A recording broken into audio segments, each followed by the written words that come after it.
This past year, you've heard me talk a lot about getting back into low and slow barbecue. In a world that's really caught up in hot and fast cooking, where you can do things really quickly so it's convenient, but also putting meat under that intense heat for short periods of time does different things to it.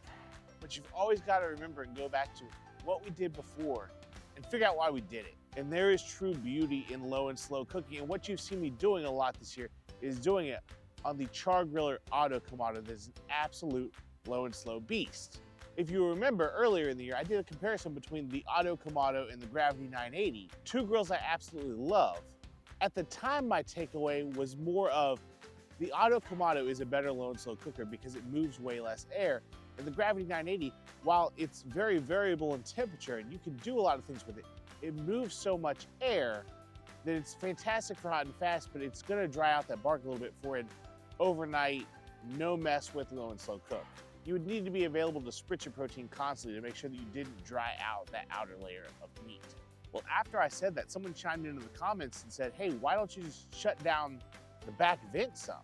Which I had never thought about because all the time I've been using the Gravities, I've been doing it for hot and fast, been doing it for competition, trying to move a lot of convective air over that meat to get as much smoke as possible as well in a quick period of time. And I never thought about the fact that with this being an insulated cooker, if we shut down that back vent to about, say, half, the intelligence of the controller reading the temperature wouldn't push as much convective air through, and you'd have more of a slow roll of air coming through that cooker.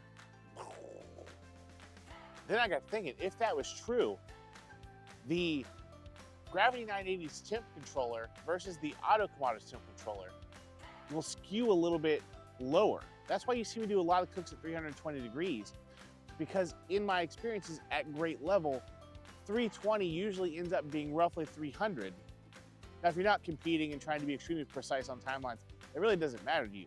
But it is useful to know, generally speaking, that Gravity 980 could run even lower than possibly the 200 degrees that is the minimum that it's set at.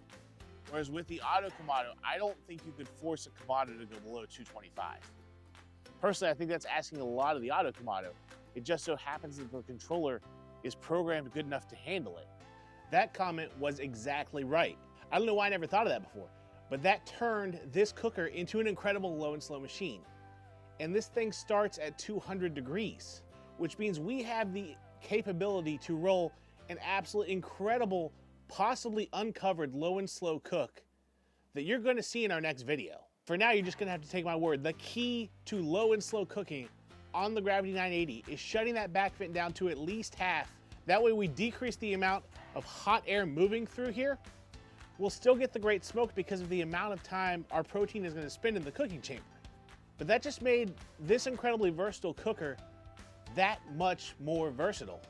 Now, if you can't wait till that next video and you want to see an absolutely incredible overnight cook on the Gravity 980, hey, meet me over here and let's get started.